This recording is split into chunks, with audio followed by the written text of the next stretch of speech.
It's Morphin Time! We talk about which wrestlers would make great Power Rangers, which wrestlers could benefit from Heyman's advocacy, the correct way to say the NXT champ's name. We hear from 2 stars from Impact Slammiversary, plus much more. Next.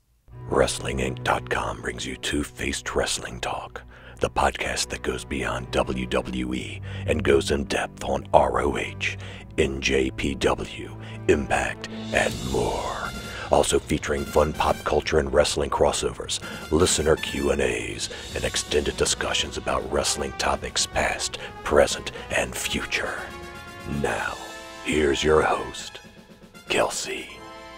Hi, and welcome to another edition of Wrestling Inc.'s Two-Faced Wrestling Talk. I'm joined, as usual, by my co-host, Paul.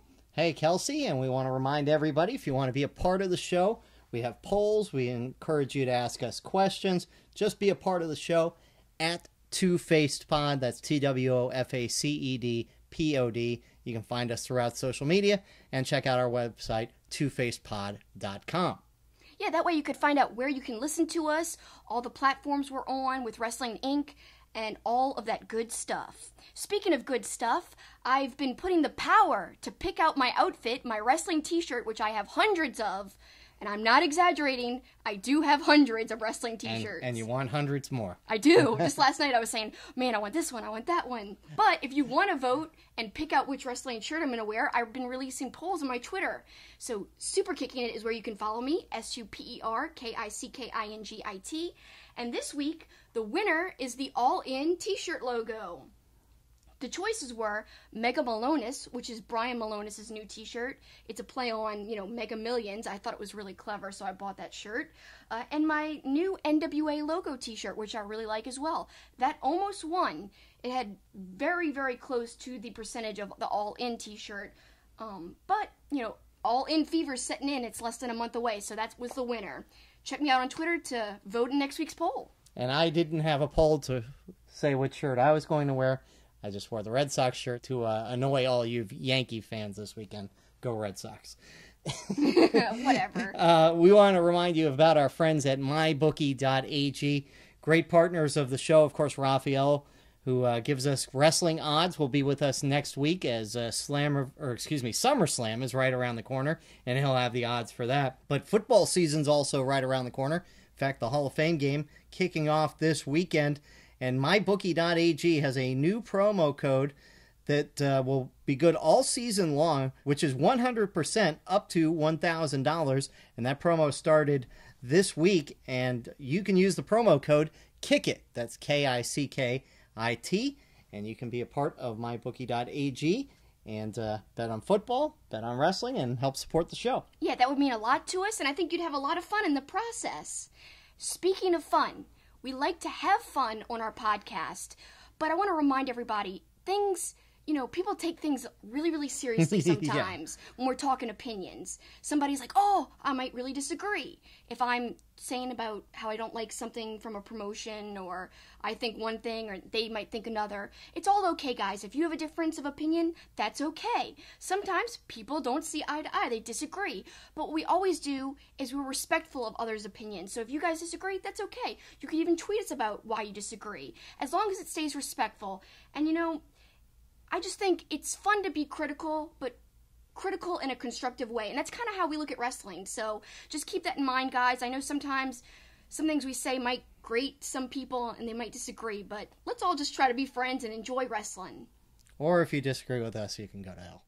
No, that's so mean. All right, well, let's get right into it before we all go to hell. Let's talk New Japan Pro Wrestling and the G1 Climax. Man, it's been some great matches going on. Really long, crazy tournament.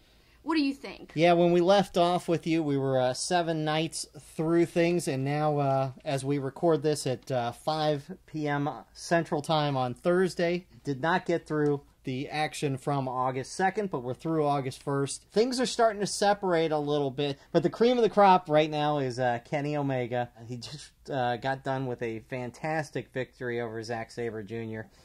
Your guy Kenny is looking to make a little history. Yeah, I mean, is he going to remain unbeaten? He's looking pretty good, and if he goes into the finals again this year. It'll be his third G1 in a row where he makes it to the finals, which I don't think's been done before. No, I've got some numbers that Kevin Kelly, as you know, Kevin Kelly is detailed as can be. And I love that about him. He would be the first ever to go to 3 straight finals. He would be the first current New Japan champion to win, if he were to win it, in 18 years. And he's looking to be the first guy with a perfect record since the G1 went to 20 men. And his most recent match against Zack Sabre Jr., he won in a really different way. Zack Sabre Jr., really dominant. First time these guys have fought in 5 years, which is pretty unbelievable, too. Zack Sabre Jr. escaping the You Can't Escape, ironically enough, twice to turn that into a submission hold. But I thought the coolest thing, Kenny goes to hit the V trigger, and Zack catches him and turns it into a half Boston Crab. Just the innovation of Zack Sabre Jr., who really dominated the match, and Kenny wins it on that roll-up. And, of course, Zack flipped out, and, of course, Kevin Kelly was all afraid that Zack was going to destroy the announce table or something. A lot of our new listeners might not know about our love affair with Zack Sabre Jr., how we started off not that big of fans of him, because, you know, technical wrestling and mat-based stuff sometimes can be an acquired taste.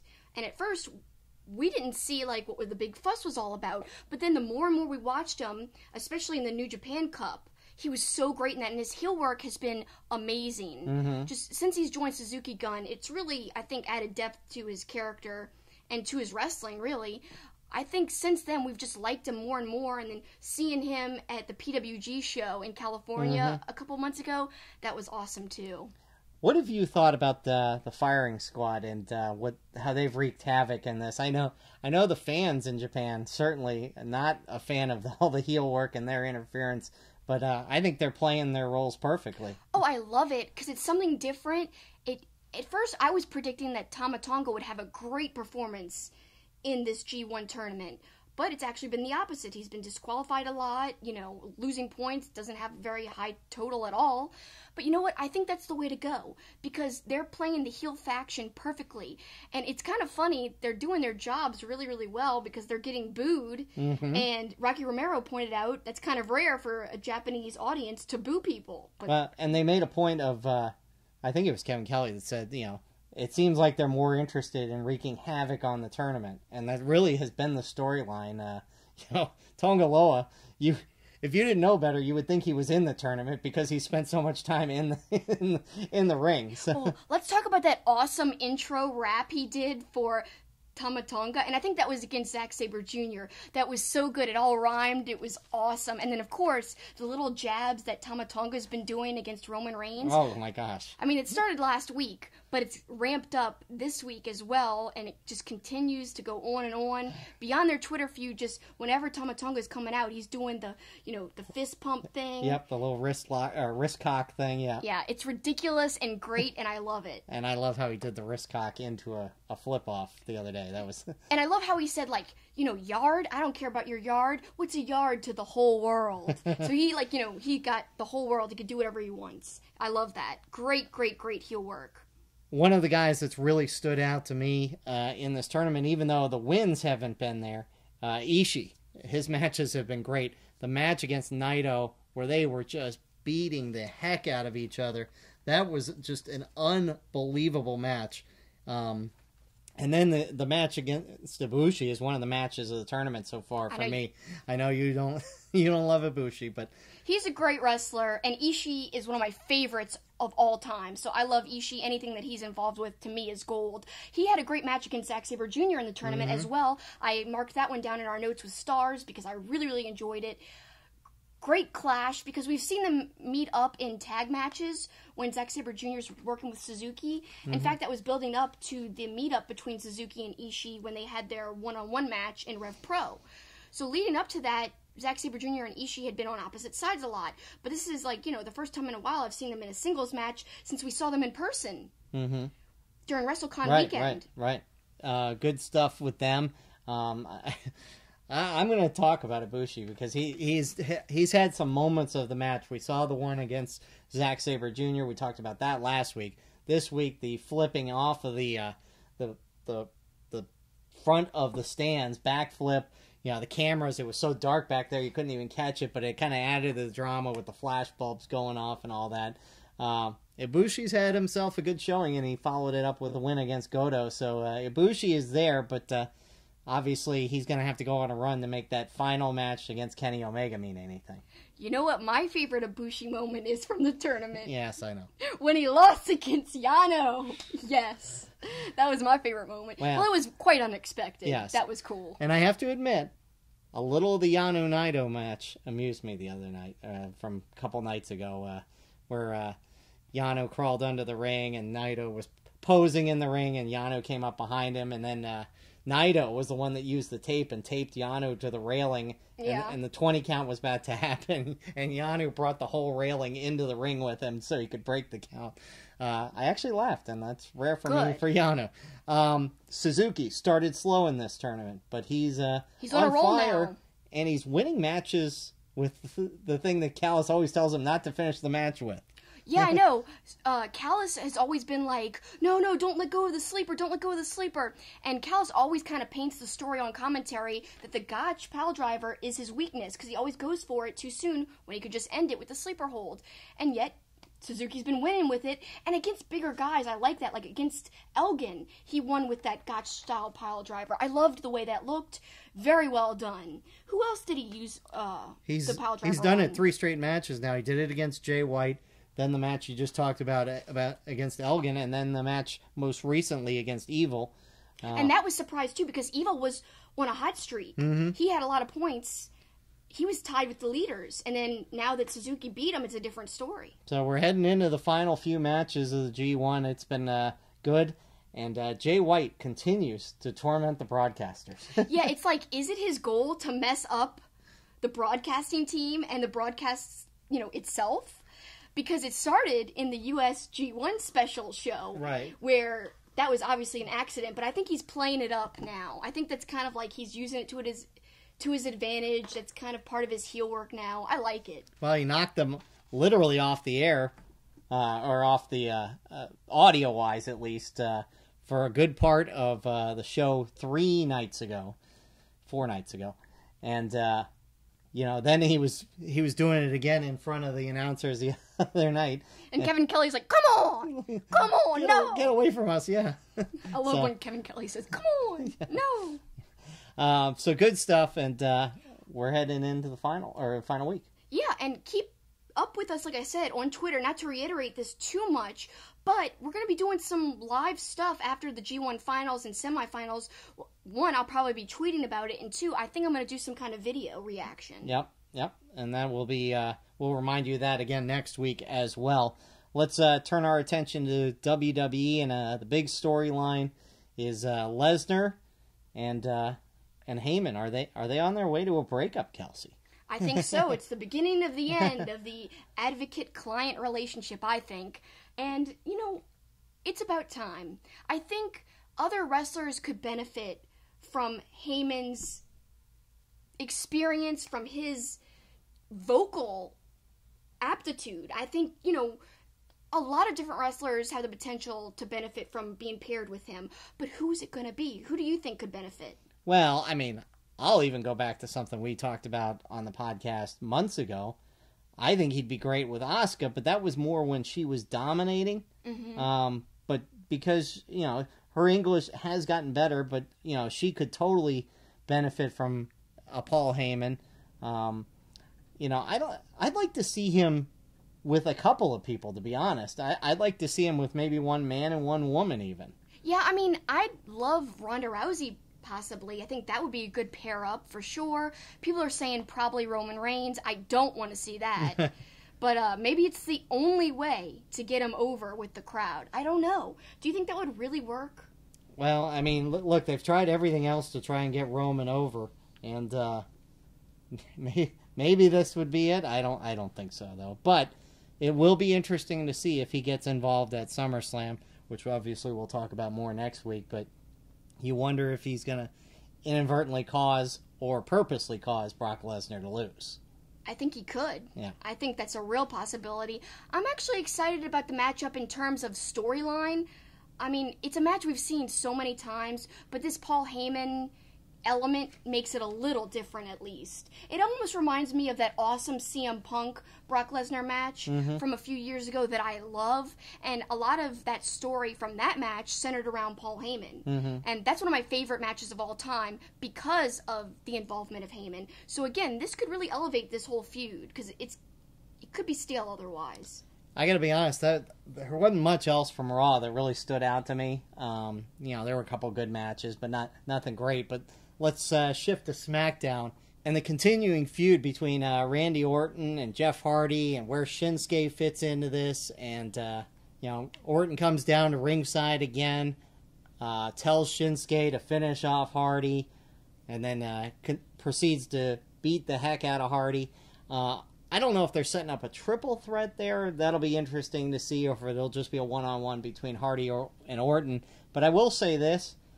Randy Orton is so much better as a heel. As a face, he just doesn't have the personality to be a baby face to me. I mean, as a heel, he's great.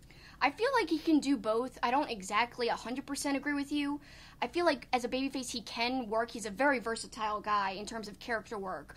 But he is best as a heel. He's so good with his heel work. And this reminds me, I actually, a few years ago, read this book. It's called 101 WWE Matches to See Before You Die. And it had some weird choices for its matches. One of the choices was Randy Orton versus Shane McMahon. And let me just tell you what year that's from. That's from 2009. It was a no-holds-barred match at No Way Out. And yes, it's a random match to kind of use as an example, but Randy Orton's heel work and character work, most importantly, was really on point and very, very good in that match. I'm just going to read a quick excerpt from that book because he kind of talks about how great Orton is at character and how rare that is, and how a character is really a lot different from a gimmick. So here's the excerpt. To perform a character convincingly requires an ability to commit to the fiction and ensure your audience loses sight of the fact that what they are seeing is a fabrication. In professional wrestling, it seems like a rarity to come across such strong character-driven work. It is important to understand the definitions being used here and the difference between character and gimmick. The former is established over a number of months or perhaps years and conditions the fans into expecting certain mannerisms, actions, and reactions, predisposing them to know how a particular character would react in any given situation. For example, the fans would expect the sociopathic Viper character portrayed by Randy Orton to react differently in any given situation to how the confidence-exuding best-in-the-world character portrayed by CM Punk would. Conversely, the term gimmick gives a more one-dimensional impression. It is not about progression or growth or semantics or anything really. It is purely surface-level portrayal that constantly threatens to devolve into parody. Repo Man, Manitar were gimmicks. Randy Orton, Chris Jericho, Steve Austin, Bret Hart, Ultimate Warrior, and others are quite the opposite. Fully realized three-dimensional characters that could be built upon, fashioned, formed, and then deployed with greater creative liberalism. Yep, that's, I think, a good definition, because he is not a gimmick. He is a character, and I like the character as a heel better, for sure. I do too, and I think a lot of people kind of forget how good Orton is, because a lot of times they're like, oh, we see him all the time, he's stale, and he kind of falls into a pattern, and I think that's what happens more when he's a babyface. That's why this kind of turn back to being a pure heel was needed. So I'm excited to see what he's going to do moving forward. I do think even his heel work's not as strong as it used to be, like back in 2009 and even before, but I'm still intrigued, and I really do like this Randy Orton we're seeing right now. Well, speaking of heels, a promo by Samoa Joe has gotten mixed reactions throughout Twitter as they set up the big match between him and AJ Styles. Of course, these two have history from TNA. I am super excited about this. I've been waiting for this match since the two of these guys were finally on the same brand. But even once Samoa Joe came up from NXT, I was hoping that this match was going to happen at some point. Samoa Joe and AJ Styles. And I liked Samoa Joe's promo this past week, kind of insinuating that the title is more important to AJ Styles than even his own family, and kind of got some oohs and ahs from the crowd for sure. Yeah, and I saw some things on Twitter. People were like, I don't know how to feel about this. It came off really weird. But, I'm excited for the match itself, regardless of the promo. I think it's going to be a great match. And, man, look back at all the TNA meetings. So good. Especially that three-way match with Christopher Daniels added in. One of the best three-ways ever. So I know it's going to be great. Yeah, I mean, look, I lost interest in TNA for a long time, but those were the matches when I was paying attention, or even if I knew it was happening, I would watch, because those are two of the best in the business, and to me, it is the match of SummerSlam. To me, there's no question about it. Yeah, but it's not going to main event. No, I know. Brock will. No, of course it will. It may not even be second to last. Man, I don't know. It should be higher up on the card, and I don't care what is the main event to me. Like you said, that's the match of the night, and that's going to be my main event. Finally, a match we knew was coming. I liked that both guys alluded to this. They've set the bar, or the groundwork for this even before Daniel Bryan looked like he was coming back to wrestling. But Miz, Daniel Bryan had a great promo, and I think that's going to be a great match and eagerly anticipated too. I mean, SummerSlam is really kind of coming together as a pretty good pay-per-view here. Yeah, I don't want to get my hopes up too high, because when that happens, I'm always disappointed. But I'm doing it anyway. I am kind of a little bit excited for it, I gotta say. In terms of a WWE pay-per-view, it might be the most excited I've been for one in a long, long time. I mean, even WrestleMania, I was really excited, but that was mostly because we were going to be there. I'm talking about a pay-per-view where we're going to witness at home, watching away from being there live. So, in terms of that, this is the one I'm looking forward to the most. All right, so WWE's got a huge pay-per-view coming up. Impact just coming off of their biggest pay-per-view, or one of their biggest pay-per-views of the year. And again, we remind you, even though we released the show on Friday, we record it before Thursday night's Impact, so we won't address what happened in Impact on Thursday night. But going back to the previous week's Impact, you loved the Sami Callihan thing in the bathroom. Oh my God, that was so weird. It was creepy, it was strange, but somehow it worked. I love the way it was filmed, and I love how they were randomly attacking some guy in the bathroom. Sami Callihan's like, "Tell me I'm pretty! Tell me I'm pretty!" or something along those lines. It was so weird. But it worked for him because he is crazy and just off the walls. It's Sami. It was great. He's great. And you mentioned the word creepy. Speaking of creepy, this is getting a lot of play throughout social media. Don Callis and his reaction to the ladies, and specifically to the new edition. I told this to you after we watched it.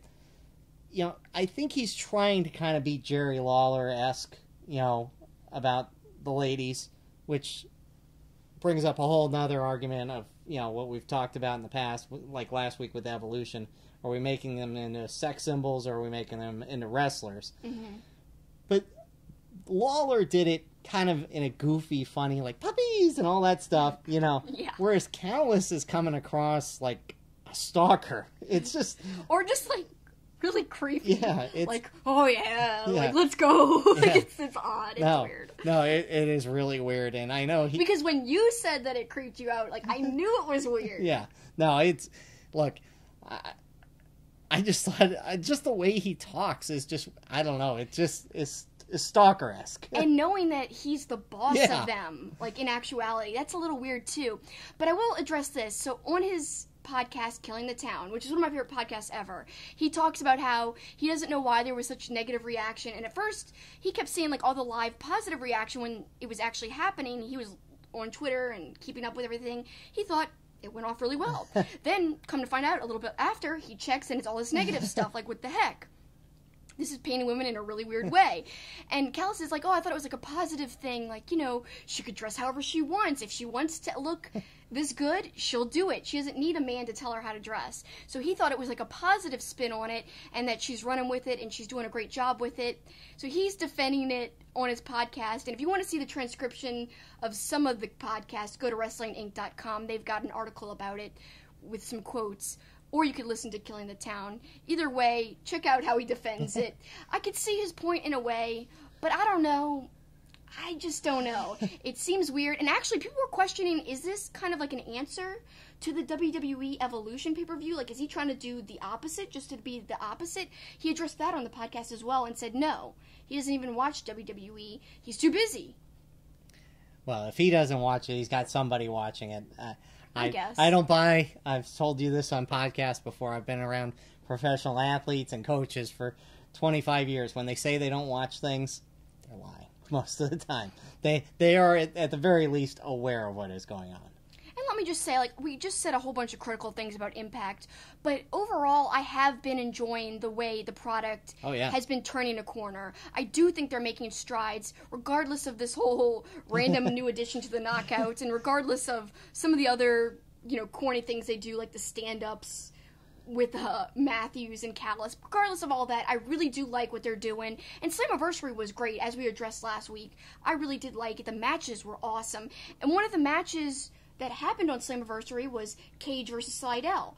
But we were a little critical of that match, thinking that it could have been better. They met up again. What did you think? I thought their showing on Impact TV last week was a great match, and I thought it was better than the pay-per-view. I thought it was really good and really showed those guys off for their talents. I still think the matches could be longer. And I know, because we've seen Brian Cage in person, we know he's not like, Goldberg. They can only go like 8 minutes, So I'm hoping they're going to give him a little more freedom for some long matches. I mean, he's still kind of new to Impact in a lot of ways. So I'm hoping they're going to give him more freedom because he's so good. Yeah, and I think maybe there's shorter matches overall on Impact, just like there are shorter matches on WWE TV. I think it's just kind of like a thing with mainstream wrestling, as in they have big TV deals. We're a little spoiled from watching the G1 recently and all those longer matches, so it's easy to say, oh, it could be longer, but they just don't have the time to do that on TV. Going back to Slammiversary, like I said, it was a great show, and one of our good friends and followers @_SnackSaber Jr. on Twitter, she asked us what our favorite moment or match of the Slammiversary pay-per-view was, and what did you think? Well, I've said it last week. I had a 1 and a 1A. I mean, Sammy and Pentagon were amazing and easily could have been the match of the night, but I really, really liked LAX and the OGs, and I put that one just slightly ahead of Callahan and Pentagon. So that for me was the match of the night. And speaking of LAX, we actually got to be on a teleconference call with them this week. Yep, they had a chance to talk about their upcoming match with the Young Bucks on the Jericho Cruise. I had a chance to ask about that Slammiversary pay-per-view, but it all started with a question that I thought was interesting, and we don't hear it enough from wrestlers, or their answers about it. Who are their wrestling idols? My favorite wrestler of all time is Bret the Hitman Hart, and of course, Eddie Guerrero, and the Chris Benoit's. There's a few, but my idol, I have to say Bret Hart. He was the one who got me into wrestling. For me, definitely, of course, Eddie Guerrero. My number one of all time will always be Christopher Daniels. Just his smoothness and his work in the ring, just flawless. And the fact that he's still going and he's still putting on 5-star matches at his age, and he's just he's a vampire. He just keeps going. I could go off on a tangent and start naming a bunch of people: Kenta Kobashi, Misawa. I'm more of a Japanese wrestling fan, and that's kind of what brought me into the world and made me want to be a wrestler. Taka Michinoku, Dick Togo, stuff like that. I love early 90s Michinoku Pro. Hey guys, this is Paul Boron from Two-Faced Wrestling Talk. You kind of touched on it at the beginning of the teleconference, but I want to get your thoughts on just how much pride you guys take in being such a large part of a pay-per-view that was so critically acclaimed. It was definitely, yeah, man. Everything that we put together as far as this feud and everything, it's been something great. And the fact that that all of us have put in, our everything into making this work, and pretty much putting out a ghetto soap opera, as we like to call it. And thankfully Impact has had the confidence in us to put this together and make it legit and make it something huge. And, they put us in that position, and we delivered, and we've been delivering. So, yeah. I couldn't say it better myself.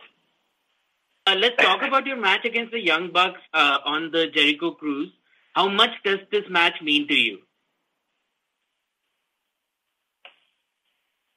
Yeah, you can start it, Ortiz. Yeah, you want me to start it? Yeah. We've set out goals for ourselves throughout our career, and just wrestling each and every tag team that's a legitimate tag team. We've wrestled the Briscoes over in Germany. We've wrestled mostly all the old school New York City tag team guys, and it just built up. And there's not many teams for us left to wrestle, and the Young Bucks have always been up there for us. Of course, they're definitely the top of the tag team wrestling scene. They're one of them. To not go off too much of a tangent, they're one of the elite guys. That's why they have the team, the elite. But we've set out so many goals for ourselves, and this is the one goal, like right now, and that's gonna take us to the next level. And we know wrestling them is gonna put us in that spotlight and showing the world that what we can do as far as just being able to match their skill and go toe to toe with them. And honestly, it's very, very, very exciting. Like, we're so excited for it, and we're training for it. It's just we can't wait. I'm anxious. As you can see in the promo, I was jumping around. I want to do it right now. I'm ready to go. Yeah, and you know, like, honestly,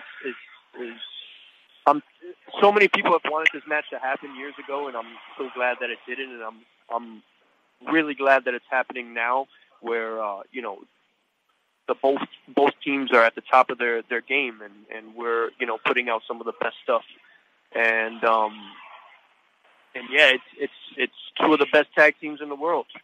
I enjoyed hearing from LAX, and man, am I excited about LAX versus Young Bucks. As I said, it's kind of like a matchup that we have not seen, which is a rarity these days, because everyone's faced everyone else in one way or another most of the time. So I'm going to be there in flippant person on the cruise. Anybody else going on the cruise, tweet at me. I'd like to know. We could meet up and enjoy this match in person. It's going to be so exciting, and I'm really looking forward to it. Yeah, it's going to be an amazing match.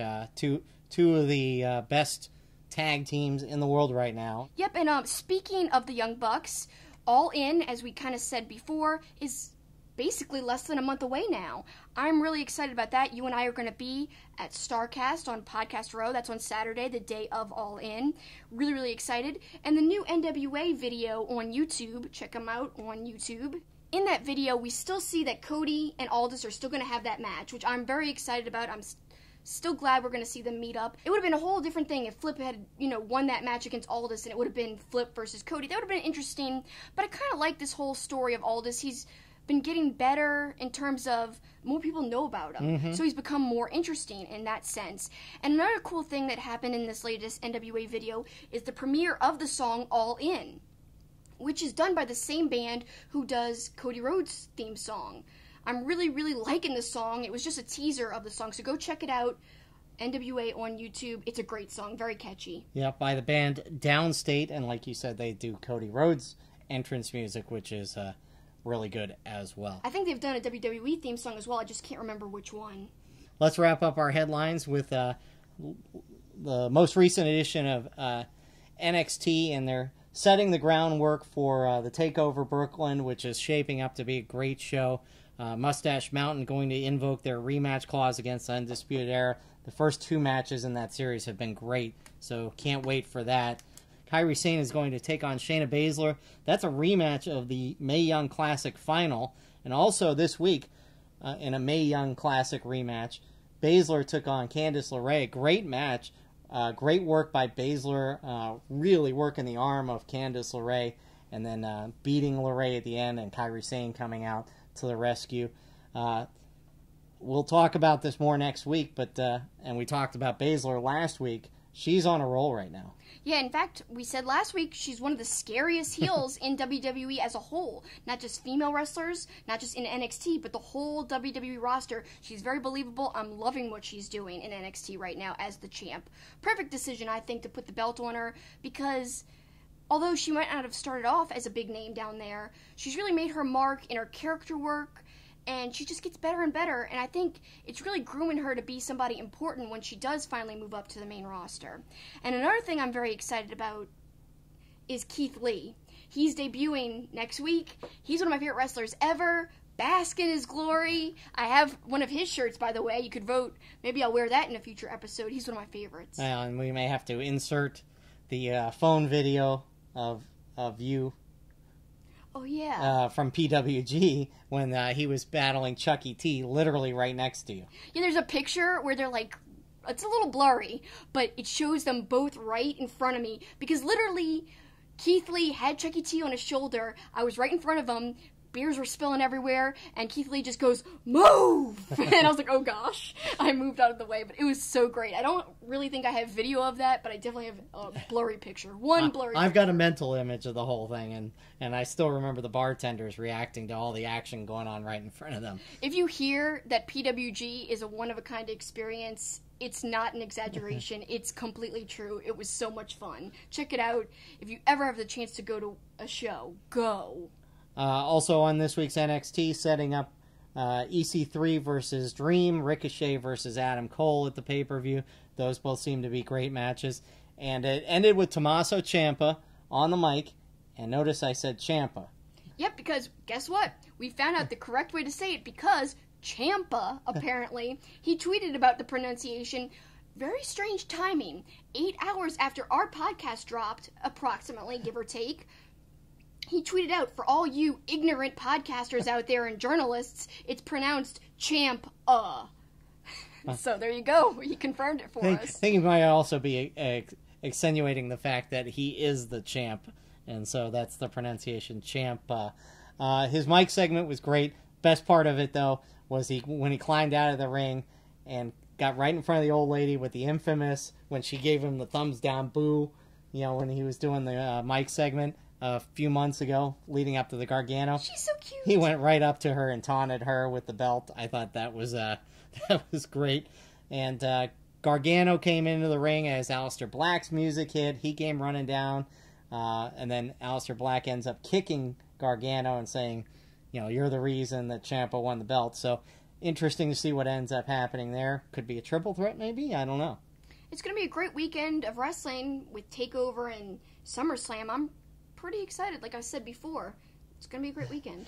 Speaking of excited, I know Kelsi is really excited about our Poppin' Wrestling connection coming up in our next segment. I will have very limited input, I can tell you that right now. It is wrestling and the Mighty Morphin Power Rangers. Check it out. It's Morphin Time. St. Arnold Brewing Company, located in Houston, is Texas' oldest craft brewery. Their goal is to brew world-class beers and deliver them to their customers as fresh as possible, making them the best beers in Texas and Louisiana. Their customers are beer lovers, people that appreciate great, full-flavored beers. So whether you're enjoying an art car IPA or a smooth-drinking lawnmower, look for St. Arnold beers throughout Louisiana and Texas. Welcome back to Two-Face Wrestling Talk, and now it's time for my absolute favorite segment, the Poppin' Wrestling Connection.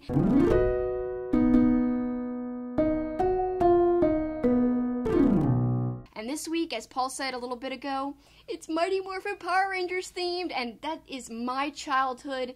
That's literally like the one show that defined the whole thing for me. My favorite show. I still love it to this day. In fact, I dressed up later in life as the Red Ranger. I dressed up as the Red Ranger when I was 8, and then again like in my early 20s.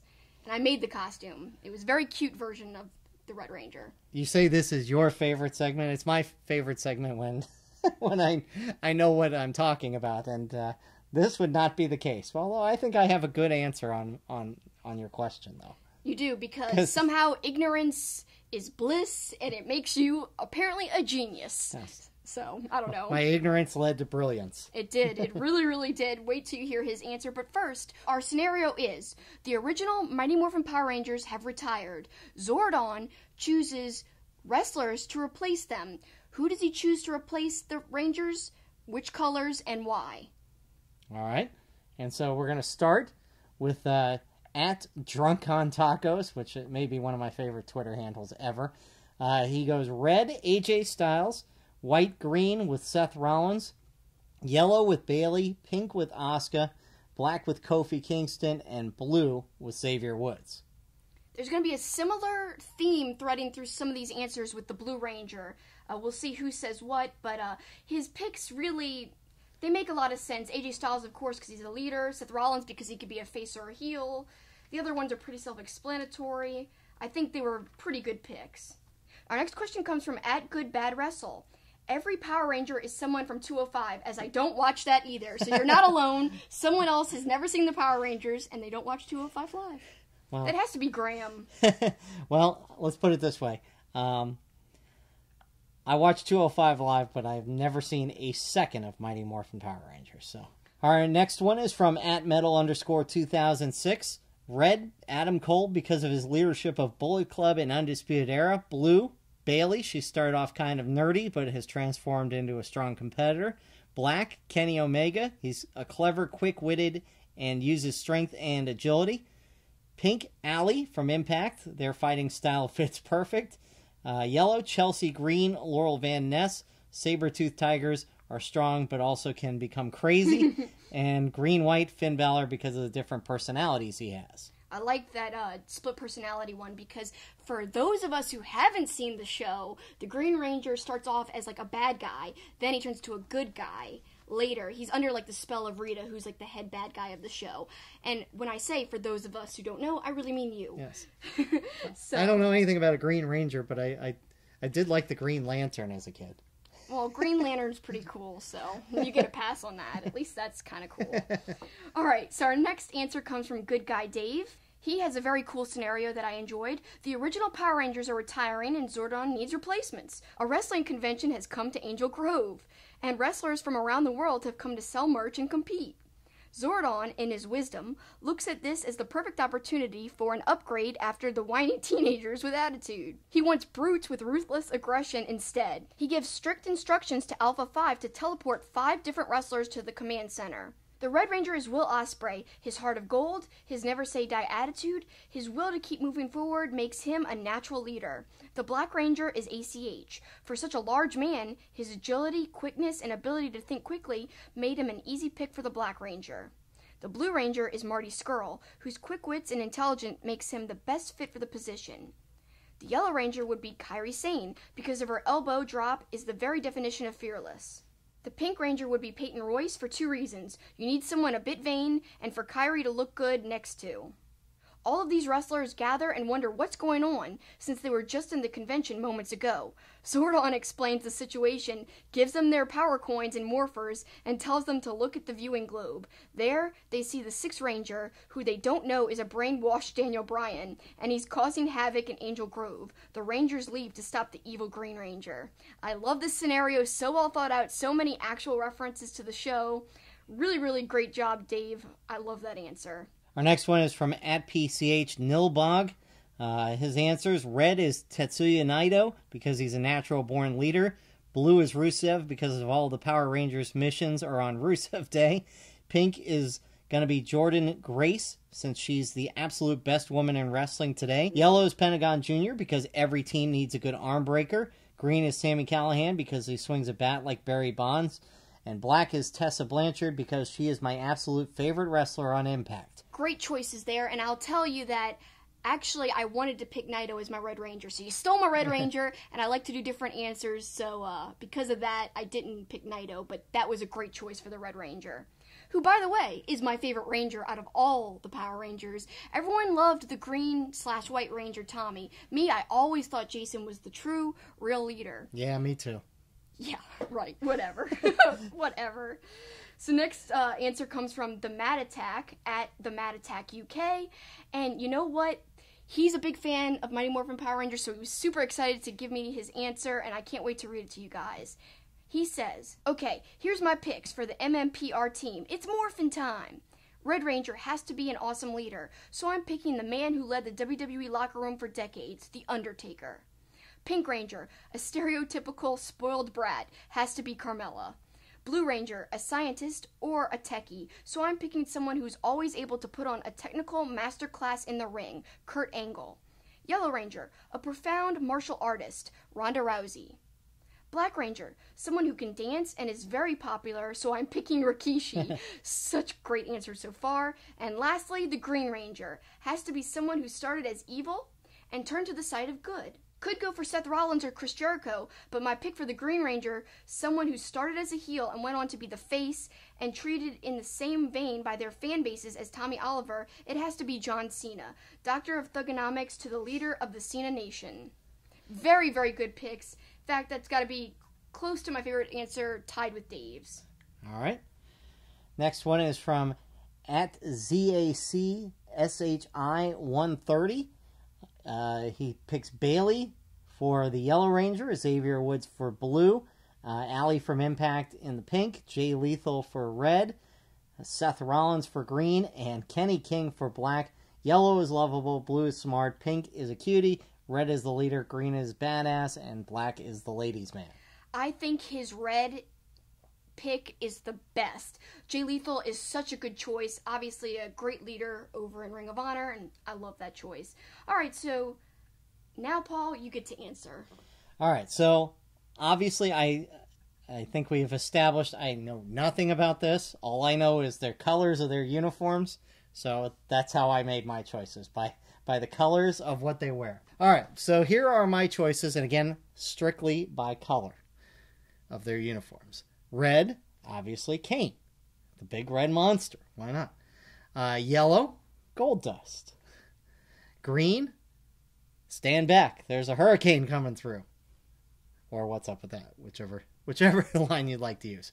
Pink, you could go with Bret Hart, but I went with Natalia on that one. Blue, how about the Blue Meanie? Perfect. Don't get a Blue Meanie reference very often. And then black actually was my hardest one. I went between either Undertaker or Finn Balor when he's completely painted black and as the demon. So I thought your choices were so good. I couldn't believe you came up with such great choices. I really love them, actually. And like I said, your ignorance just makes for genius answers, because this is like the third time you didn't know anything about the topic and it still came out good. I don't know how, but I liked it a lot. Because I am brilliant at pulling things out of my posterior. So those are mine. And now we'll go to one that's kind of similar, and I'm guessing this person actually knows what they're talking about, as opposed to just picking colors like somebody who picks an NCAA basketball pool just by team names or something. This is from @JA113. Red, he also chose Kane. Pink, Sasha. If there was a purple one, I would have chosen her for that too. Yellow, Asuka. Green, Hurricane Helms. Black, the Velveteen Dream, and blue, Finn Balor. Yeah, he went with colors as well for some of the picks, and they were good, but I will admit, your answer was turned in first, so you did not see that tweet no, I did before not. You concocted your answer, no, so I will defend you there. You had very, unique answers that you just got on your own. Yes. All right, so all those were great answers, and right before I give my answer, I'm going to give someone who actually took what would have been some of my answers, and that's @TakeTheBumpPod, who made this awesome picture of all the wrestlers as the Power Rangers. Great Photoshop work. Tremendous Photoshop work. Yes, he picked Xavier Woods as the Blue Ranger, which is a common, theme that we've seen with these answers. Becky Lynch as the Yellow Ranger. He picked Cody Rhodes as the Green Ranger, which is what I wanted to pick originally, but I went a different direction after I saw this picture. Kenny Omega as the Red Ranger, obviously the leader of Bullet Club, that makes sense. He picked Candice LeRae as the Pink Ranger, perfect Pink Ranger, and then he picked Seth Rollins as the Black Ranger. I think his Photoshop work is unbelievable. But the Cody Rhodes one looks like that could actually be a couple are obvious Photoshops. Cody's looks like that's actually real, and so does Xavier. Yeah, Xavier's especially. I really, really love it. I think it was great. And he said it's obvious why he chose, so he didn't give his reasons. But it is obvious. I mean, Cody Rhodes, because he was a heel and now he's back to being a babyface, perfect Green Ranger, since that's what the character does in the show. And like I said, the Bullet Club leader for the leader of the Power Rangers. And everyone loves the sweetheart Kimberly in the show, the Pink Ranger. And here he's got her as Candice LeRae. Perfect, perfect choices. Now, I will say, so he put Xavier Woods as the Blue Ranger. A couple other people did, like I said. And I'm thinking to myself, Xavier Woods is a huge Power Ranger fan, but why would you put him as the Blue Ranger? Because he has a history of loving the Black Ranger. It's documented, for heaven's sakes. And actually, I didn't even realize this since we were at Mania. I must not have picked up on it. He even did a Mighty Morphin Power Ranger tribute in their entrance during WrestleMania this year in New Orleans. How could you not notice that? I noticed it. No, you didn't. Okay, maybe not. He played on his trombone the Green Ranger theme. I totally missed that, but Jason David Frank, who plays the Green Ranger, tweeted about it and said, "Oh my gosh, what the heck, a tribute at WrestleMania?" And yes, Xavier Woods back in NXT, his gimmick was like a 90s kid, and he actually was billed from Angel Grove, which is the city or town, I guess you could say, that the Power Rangers are from in the show. So his love for the Power Rangers has gone on a long time, but he's cosplayed as the Black Ranger, and he even petitioned to play the Black Ranger in the live-action reboot of the Mighty Morphin Power Rangers movie that came out a few years ago. I remember on Twitter how he would tweet about how he wished he could play the Black Ranger. And so I don't know why everyone picked him for blue. He was my Black Ranger. Just spoiler alert, we're going into my answers. That's my Black Ranger. Perfect choice. Because there's even a picture of Xavier Woods dressed as the Black Ranger in his cosplay outfit, standing next to the actor who played the Black Ranger in the series, Walter Jones. So you could find that in an article in the past at Wrestling Inc., and I'll show it on my YouTube version here right now. Alright, and moving on to my other Rangers. The Yellow Ranger, I kind of went for a different spin on things. I picked a guy for the Yellow Ranger because in the Japanese version, it's actually a guy who plays him and not a girl. So the Yellow Ranger would be Zack Sabertooth Jr. because the animal of the Yellow Ranger is a saber-toothed tiger. So perfect wordplay there. And then the Blue Ranger, I picked Omega because he's smart. Someone else kind of had that same thought. He's very tech savvy. So I kind of used that same answer as someone else, but it's too perfect not to use. And Red Ranger was my hardest one. I didn't know what to choose. At first I was making a joke saying, it's gotta be Red Shoes, because he's got the red shoes, and he's kind of like the leader in the ring in a way. He keeps things in order. But I was like, I can't do this. I can't make it Red Shoes. He's not a wrestler. So I went with Hiromu Takahashi, because yeah, he's a little bit crazy, but he's a good leader, and he's very agile and fast, and he's just a perfect athlete. I think he'd be great as a Ranger. The Pink Ranger, Kairi Sane, some people had said her for other colors, but I think she'd be great as the Pink Ranger. So sweet, everyone loves her, that's why she's the perfect choice.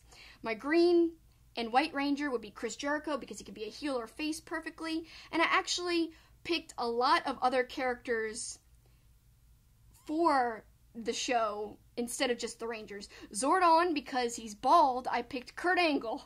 He'd be perfect. Stone Cold could have worked too, but Kurt Angle's kind of wise, and I think that would work. Alpha, the robot, I picked Gato, because he would just be like, oh, I'll organize things, I'll book things. Aye.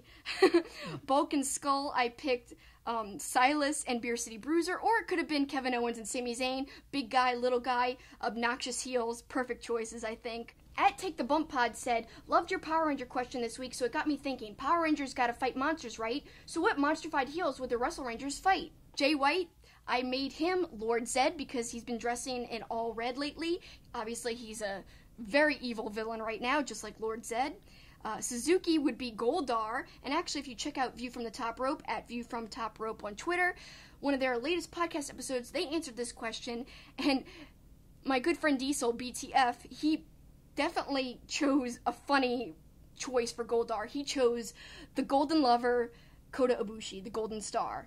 For Rita, I picked Alexa Bliss, and because Rita likes to make her monsters grow, I picked one of her monsters would be Braun Strowman because, one, he's literally called, Monster, and they're referring to him as Monster in the Bank, but he's already big. Imagine a giant Braun Strowman. And speaking of giants, like I said, Suzuki being Goldar, he also would be perfect as a giant because he was in a Japanese movie where he was a giant fighting like a giant monster. So Suzuki being a really huge, tall guy, like the evil villain Goldar, it would be perfect since it happened in an actual Japanese movie. Then some of the putties would be, Yanu, the Briscoes, Aiden English, the Young Bucks, and then Ivan Ooze finally would be Sami Callihan because there's ooze coming all out of him. He's drooling, blood's getting everywhere. Just like Ivan Ooze turns into ooze, Sami Callihan is full of ooze. So there you go. That's my ridiculous choices. Pretty good, I guess. I guess. You can't even flippin' I'll take your word for it. I'll take your word for it. All right, so that was really fun. Thank you guys for sending in your answers to my little crazy pop culture scenario. Keeping tuned with us every week by following us on Twitter, again, at TwoFacedPod, and you could submit your answers for future segments. But, that wraps up that segment. When we come back, we'll have our question and answer segment, Ask Two-Faced.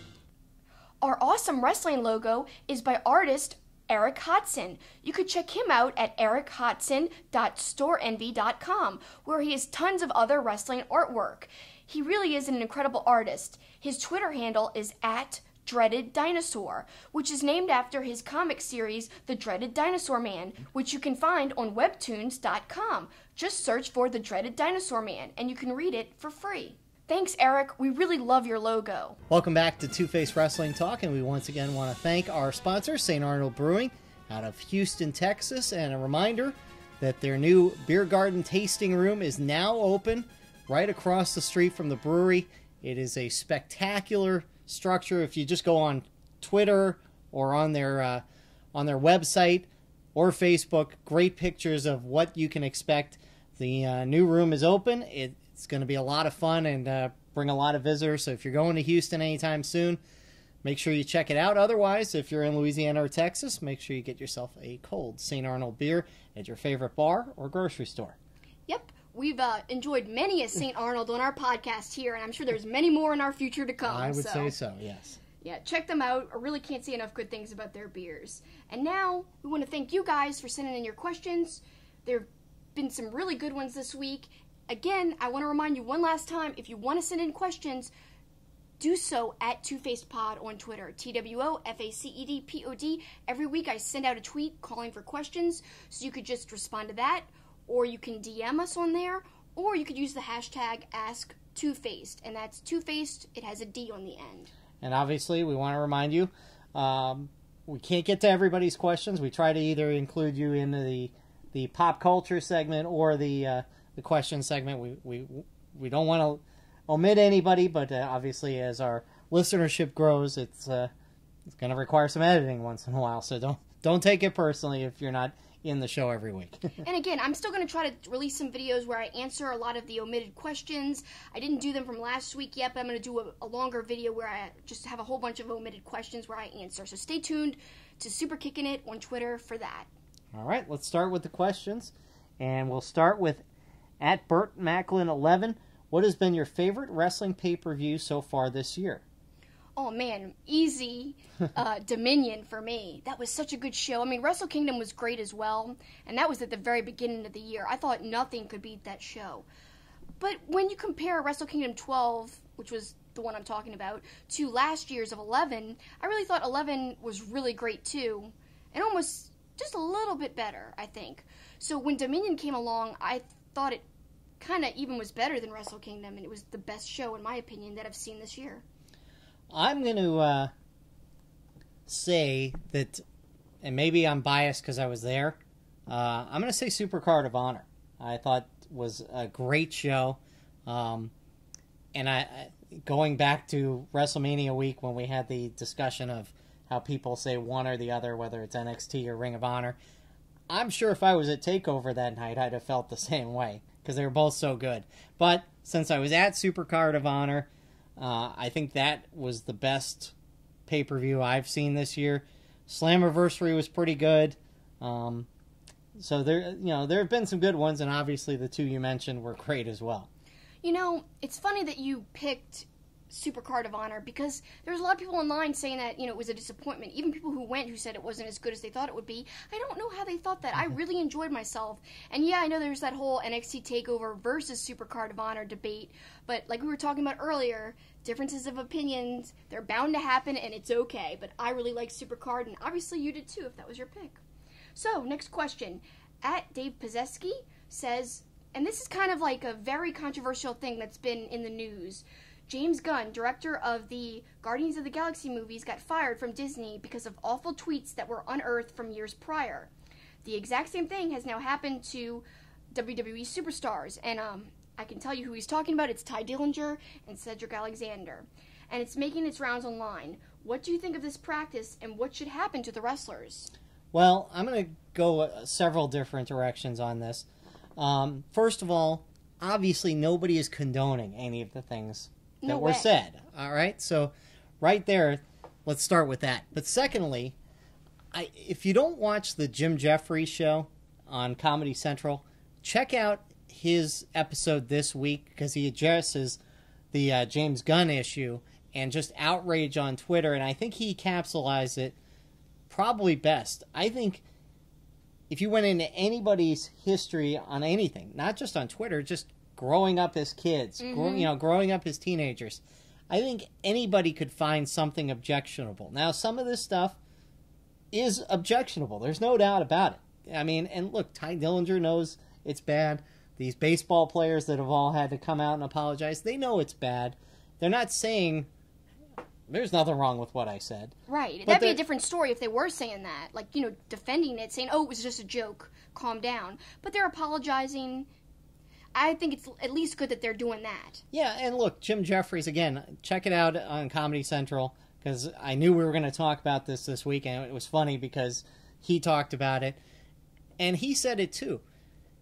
People evolve. They grow up, Stupid comments that you make with your buddies or whatever, should not taint your life, I mean, look, if any of these people we're talking about still feels this way, that's a whole different story. But if it's dopey comments among buddies, and look, all these are guys, obviously, but I'm sure there are plenty of females out there who probably said some things that they hope never get out, knowing that they were joking around. Look, we're in a weird thing in society now. We're more sensitive, and that's a good thing in a lot of ways, but at some point we're too sensitive. Some things are nothing more than jokes, I mean, are we going to shut down every stand-up comedian for every objectionable thing they say? We won't have stand-up comedians anymore, So it's a whole gray area for me because, we've advanced so much in taking into hurtful things into consideration, but is there a point it becomes too far, I guess, is the best way to look at it. And as far as disciplinary action, to circle back to Dave's question, I don't know if there should be maybe a mild suspension, but knowing these things happen, I mean, these were comments that were made 6 years ago. I mean, a suspension, then you're walking such an insane fine line. Like, comments from the past, you start finding comments on everybody, and then everybody's suspended. Like you kind of alluded to, there's probably stuff that everyone regrets saying at one point or another, no matter how good of a person they are. Just jokes can be taken badly. It's a different time in society, and a lot of stuff is out there on the internet for people to find. So, I don't know. I don't think they should be suspended, because then you're like, well, you're going on a case-by-case basis, and it'd be very hard to determine what someone deserves in one case and then in another case. It's like, where do you draw the line? I don't know. It's very, very difficult to answer this type of question. It's a controversial subject. I don't agree with the statements or the jokes at all. No. I'm very glad they apologized, but, it's from their past. Anybody could be completely different from 6 years ago. I feel like, I'm a completely different person than I was 5 years ago. And 5 years ago really wasn't that long in actuality, but it is in terms of development, and just changing who you are. Well, let's put it... They're in WWE now, and they weren't in WWE before, so that's one thing. You talk about how people change and develop. You weren't even watching wrestling 5 years ago. True. How about that? Yeah, exactly. I'm a newer fan. I've learned so much in 5 years. So, over 5 years ago, I wouldn't even be having this conversation because I wouldn't even know who these wrestlers were. So it's kind of funny. Like don't hold these guys to these past comments. At least they apologized. And I kind of agree with our friend Sam at Snack Saber Jr. To quote her again. She says, here's my opinion with Cedric and Ty, because I already have people asking about it. Because again, as females, we're going to be asked about it, especially because, what the jokes involved. But people can be a lot different 6 years ago to who they are now. We all grow up and mature, hopefully. It was effed up. It was very stupid, but it was also 6 years ago. And then she goes on and says, 6+ years ago, jokes like that were made constantly as edgy, stupid humor. It was never okay, but it was a different time with humor. I would hope they would never say that now. People aren't irredeemable or unchangeable from who they used to be, or we'd all be sacks of crap, essentially. Nope. I mean, again, I think people evolve. People grow up, and I think something you would say as a joke, and again, the key part of that is joke. Years ago, you learn, okay, that's not tasteful. That's not something I believe in or anything now. So, again, it's a fine line, and I feel like we're just at the tip of the iceberg of these kind of things. So, yeah, it's a shame in terms of, nobody wants somebody looking at their old stuff, like from when they were teenagers or many years ago or young, early adulthood, and use it against them now. But it's these celebrities who are under the microscope that it ends up happening to. And it's just like, it's hard to say what to do. So, thanks for your question. We don't have a, exact, definite answer, but... we have opinions like everybody else on this, and I'm sure there are people, like you said right back at the beginning of the show, that are going to completely disagree with us, and that's fine. Yep, that's okay. We hope to hear your answers on it as well. Next question is from @DSmooth210. For the Evolution pay-per-view, do you think we'll have an all-women commentary team, and what 3 ladies would you like to see call the action? I don't think we'll have all 3 commentators replaced, because I feel like they need somebody who has experience, keeping the flow of a pay-per-view going. So I think Michael Cole is going to end up staying on the commentary team. But I do think there's going to be at least 1, maybe 2, but I'm thinking it's more going to be 1 woman on the team. And I would have said Lita, because she's already done a lot of the WWE stuff, and she still might, except for the match that everybody assumes she will be in. Maybe she will still be a part of it. Obviously, Renee Young will be a part of it. Who knows who else we could end up seeing, if there's somebody who won't be able to wrestle but can commentate. I think there are a lot of possibilities there. But I'd love to see Renee Young. She is so good just talking about wrestling, and she seems really passionate. She's knowledgeable. And I believe, if I'm correct, she used to somewhat be on the commentary team back in the infancy of NXT. Back when it was really, not as polished as now, but I remember when I was first watching and it was like Emma was on there. I really think that Renee was on there. I mean, you guys can correct me if I'm wrong, but I think she'd be great regardless if she's done it or not. I really like her voice and the way she knows about wrestling. Yeah, I think when it's all said and done, I see Michael Cole, Corey Graves, and somebody. Probably Lita, I don't want it to be Lita. I mean, on commentary, she sometimes gets, messed up. I think she could be in a match. Yeah. Like a multi-woman match. I think she'd be better suited for that, and people would be more excited to see her in that role. Whereas, maybe somebody like Beth Phoenix, but I think she could still go, too, because she was in the Royal Rumble. So, like I said, Renee has never really been a wrestler. I think she'd be the perfect choice. We'll see. All right, great question. And now going to our next question @Jason_Span with 2 N's. If you could choose one person in the wrestling business to have a Netflix original series based on their life, who would it be, and who would play them in the series? But this was a hard question. If you want me to go first. Yeah, go ahead. I think I'm going to say Will Ospreay because he's my favorite, number 1. 2, I don't know. I'd love to know more about him, and he just seems so much fun, I don't know, and he's such a great wrestler, and I really picked him more so of who I think could play him, because I thought it would be a funny answer, Tom Hardy. I think that'd be an awesome Will Ospreay. Oh gosh, that'd be so cool. I would love to see something on Chris Jericho. I think he's had a fascinating wrestling life, and then you put in the whole rock star thing, and I will say the person to play him, who's done some acting and is a rock star, John Bon Jovi.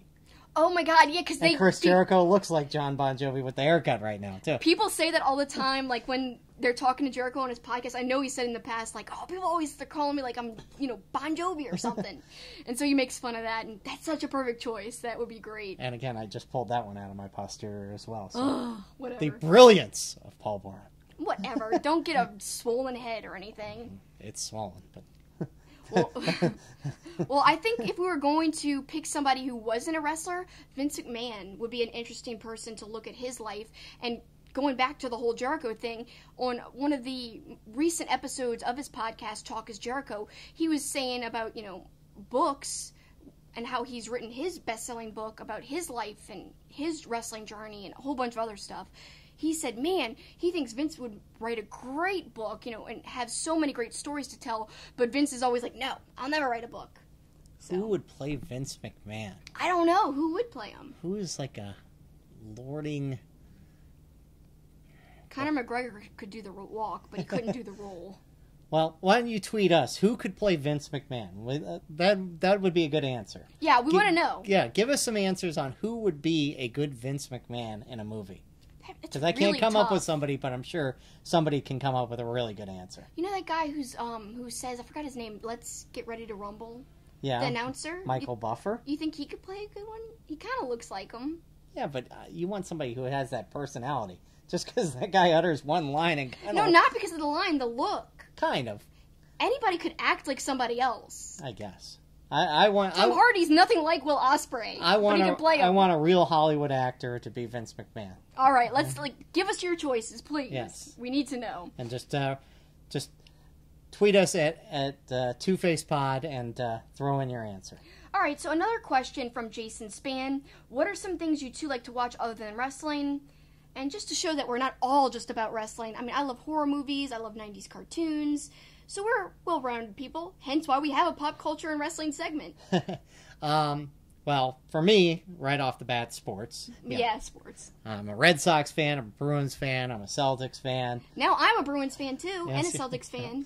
We'll get you on the Red Sox, too, here in the postseason. I don't know. TV-wise, I really loved the Americans, which just finished its run. It was one of my favorite TV shows. I'm a big fan of Animal Kingdom on TNT right now. Terrible acting. I disagree. I think it's very good. It's not. But I love TV too, but I'm very picky, unlike Paul, about TV. I do have a ton of TV shows. But like 400. But my go-to on television, and I could watch anytime right now, Family Guy. For me, it's Seinfeld. Yeah. Seinfeld's there for me, too, but Family Guy is number one in that Scrubs regard. is pretty great, too, as a comedy. The Office. Star Trek The Next Generation. I could go on forever. I mean, there's way too many. Buffy. There's too many. I love TV. That's another thing that we have in common. But I'm just way more picky about it, I guess. So our next question comes from Golden Graham at Mr. Bagshaw. After the WWE chanted, "We want Roman," which we didn't talk about, which was actually shocking, that crowd was chanting "We want Roman" on Raw this week. That was weird. What are the most surprising chants either of you have ever heard?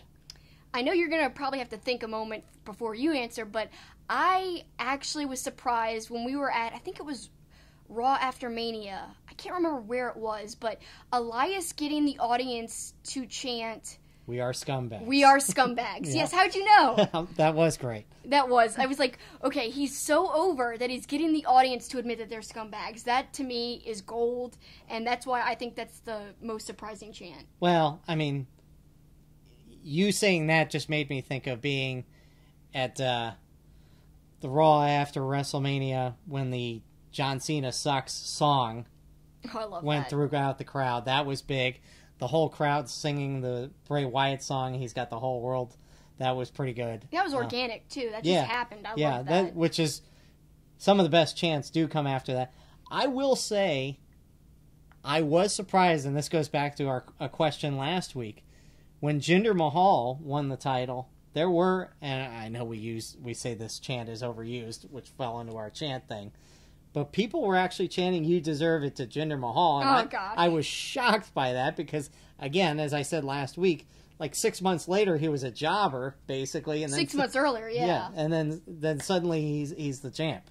I know, that's odd, and it's funny how now we're talking about, like, chants we like, because I'm glad we're flipping the coin on this, because we were so negative about so many chants last week. If you didn't catch the episode, we talked about a poll about the most annoying wrestling chants, and there was lots of responses. But this week, it's kind of fun to give chants we actually like. And like I said, "We are scumbags" is kind of one of them because it was so weird, but great. All right, so next question. This is from @MrDose2. Will Undertaker need to break something in his body before he officially has his last match in WWE? Surely he can match Flair's retirement age, but what could his last match be?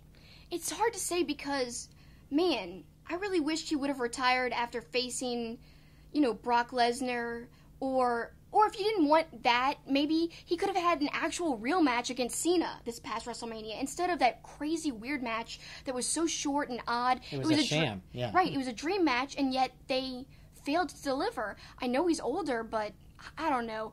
If he's just going to have these types of matches where it's kind of like very strange and kind of a letdown, I think he should retire. If he really is that unhealthy to wrestle and can't, go the distance, then don't. But I would have loved to have seen Sting, but of course that's impossible. We'll see what he does. Of course, he's got that match against Triple H coming up later this year in that big show in Australia at the Cricket Stadium. And they've had great matches in the past, so we'll see. Maybe that'll be his last match, but I can't. It's got to be on a WrestleMania stage, and it's got to be ending with a win, I would think. If he wasn't going to go out after Roman Reigns beat him, and he seemingly retired, I would think he's going to go out with a win. I know, so what was the point of the Cena thing if it wasn't a great match, it wasn't a long match, and it was supposed to be like Roman who defeated him? I mean, it's just very odd. No, I know, and look, we love seeing The Undertaker, we love hearing that music hit, but it's hard to watch him wrestle now, too. Yeah, it is. You kind of, hurt for him just because it seems like it's so hard for him to move around. And okay, that brings us to our final question. At ZACSHI130, what non-confirmed New Japan talent would you like to see at G1 Supercard? Who do you hope are champions come G1 Supercard? And if Nakamura, Anderson, and Gallows have left WWE, do you see them being on G1 Supercard?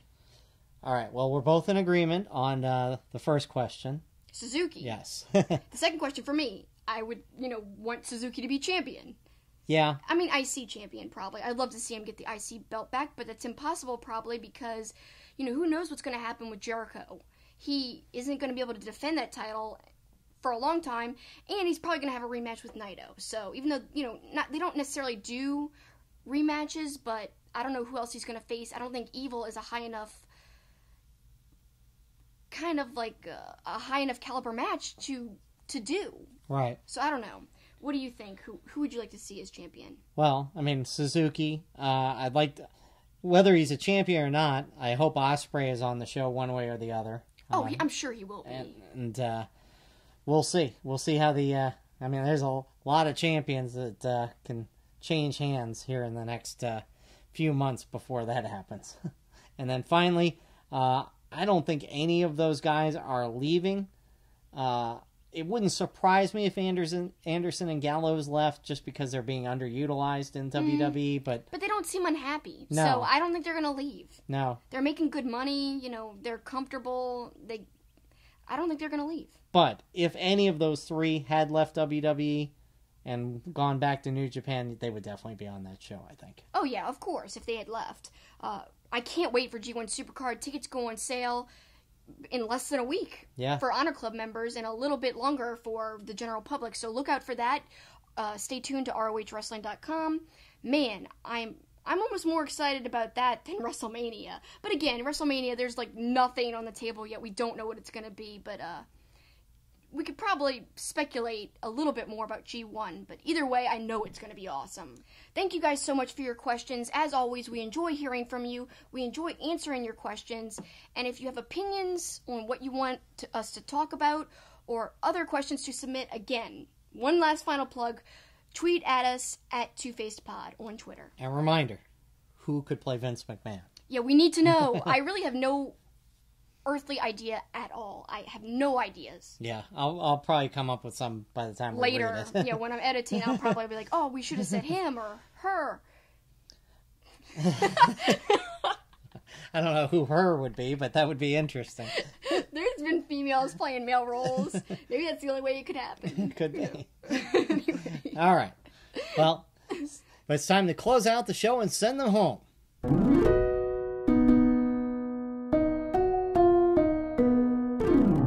What do you got, Kelsi?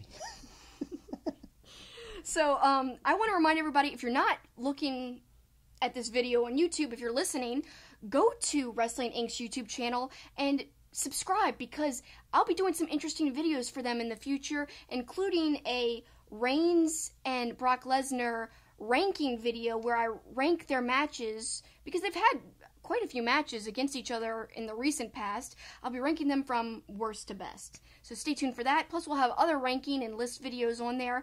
And we'll be uploading some past pop and wrestling segments from our old podcast episodes, including one about Die Hard, where we asked, if you were Hans Gruber, which wrestlers would you choose to help you rob Nakatomi Tower? So we'll be uploading that. We'll be uploading the Power Rangers one with a whole bunch of graphics and stuff. Subscribe to Wrestling Inc. on YouTube so you don't miss that stuff that I'll be working very hard on. Yep, a lot of good content coming to Wrestling Inc. Make sure you look out for that, and obviously on her personal channel as well, Super Kicking It with Kelsi. Yep, I'll have some stuff on there as well. Closing out the show for me, I'm going to kind of go back to something we talked about probably 3 months ago, probably during the Best of Super Juniors. But New Japan's tournament format is one of the great things in wrestling, and I wish WWE could find a way to replicate it through their house shows or whatever, and I've talked about that in the past.